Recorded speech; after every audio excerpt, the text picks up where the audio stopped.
ముఖ్యమైనటువంటి విషయం, అందరూ కూడా చేయవలసినటువంటి విషయం. ఇటువంటి పవిత్రమైన కార్యంలో అందరూ కూడా తప్పకుండా పాల్గొనాలి. ఎందుకంటే ఇదివరకటి కాలంలో చాలామంది దగ్గర గోవులు అవన్నీ ఉండేవి, ఐశ్వర్యం కూడా ఉండేవి, చక్కగా వాటిని పాలిస్తూ ఉండేవారు, అంతా చేస్తూ ఉండేవారు. తర్వాత కాలంలో ఏమైపోయింది అని అంటే వాళ్ళ దగ్గర ఆ సంపదలు అవి లేక ఉన్న గోవుల్ని వీటన్ని మా ఏర్పాటుగా చాలా కష్టంగా ఉంది, మా ఇల్లు గడవడానికే చాలా కష్టంగా ఉంది, కాబట్టి ఈ గోవులన్నింటినీ కూడా చూసుకోవడం అనేది చాలా కష్టం అని చెప్పి వాటన్నింటినీ అలాగే వదిలేస్తూ ఉంటారు. అలా వదిలేసినప్పుడు ఏమవుతుంది అని అంటే వాళ్ళకి పోషించేసినటువంటి సామర్థ్యం లేక వాటిని వదిలేస్తూ ఉంటారు. అలా వదిలేసినప్పుడు ఏమవుతుంది అని అంటే అవి ఎక్కడెక్కడికో వెళ్తూ ఉంటాయి, చివరికి కషాయఖానాకి వెళ్తూ ఉంటాయి, అక్కడికి వెళ్తూ ఉంటాయి, అగపేడాలకు వెళ్తూ ఉంటాయి, అక్కడ వాటి వధ అనేది జరుగుతూ ఉంటుంది. కానీ నేను చాలా చోట్ల చెప్తూ ఉంటాను, ఏమిటి అని అంటే ఇదివరకటి కాలంలో పోషించినటువంటి వాళ్ళ దగ్గర ఐశ్వర్యం లేదు, ఇప్పుడు లేదు. అప్పుడు ఉన్నటువంటి ఐశ్వర్యం, అప్పుడు ఉన్నటువంటి సామర్థ్యం ఇప్పుడు లేదు అనేది వాస్తవమే సరే. కానీ సమాజానికి ఏమైంది మరి? సమాజంలో అసలు దేశంలోనే డబ్బు అనేది లేదా, సమాజంలోనే సంపద అనేది లేదా అని అంటే సంపద చక్కగా ఉండనే ఉంది. ఇదివరకటి కాలంతో పోలిస్తే ఇప్పుడు ఇంకా కూడా సంపద ఉండనే ఉంది. కాబట్టి ఇప్పుడు ఎంత సంపద అయితే ఈ ఆస్తిక భక్త మహాజనుల దగ్గర ఉన్నదో ఆ సంపదలో కొంత భాగాన్ని ఇచ్చినా కూడా ఉన్నటువంటి గోవులన్నీ కూడా చాలా హాయిగా జీవిస్తాయి. ఏ విధమైనటువంటి ఇబ్బంది లేకుండా ఉన్న గోవులన్నీ కూడా చక్కగా సురక్షితంగా ఉండగలుగుతాయి. కానీ ఆ మనస్సు రావాలి, అందరికీ కూడా అటువంటి మనస్సు అనేది రావాలి.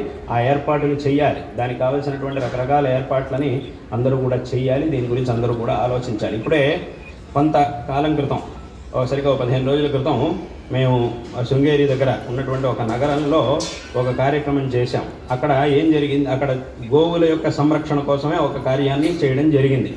అక్కడ చేసినటువంటి ఒక పని ఏమిటి అని అంటే ప్రతి ఆస్తికుడు, ప్రతి సజ్జనుడు, ఇంకా ఎవరెవరు చేయాలనుకుంటున్నారో వాళ్ళందరూ కూడా ప్రతి నెల గోవు కోసం ఒక 100 రూపాయలని తీసి పెట్టాలి.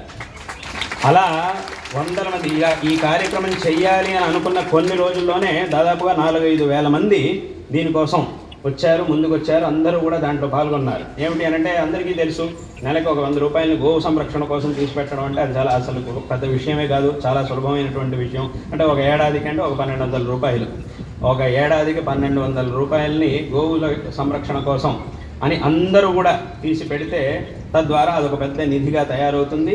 దాని ద్వారా గోవుల యొక్క సంరక్షణ, గోవుకు కావలసినటువంటి ఏర్పాట్లన్నీ చాలా సులభంగా జరుగుతాయి.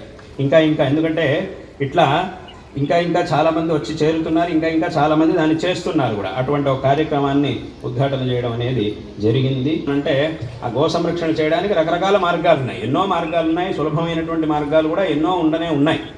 కాబట్టి విశేషంగా అందరూ కూడా గోవుల యొక్క సంరక్షణ విషయాన్ని చక్కగా ఆలోచించాలి. తప్పకుండా గో సంరక్షణ కార్యాన్ని చెయ్యాలి అనేటటువంటి విషయాన్ని ఈ సందర్భంలో అందరికీ కూడా చెబుతూ ఉన్నాం, తెలియజేస్తూ ఉన్నాం.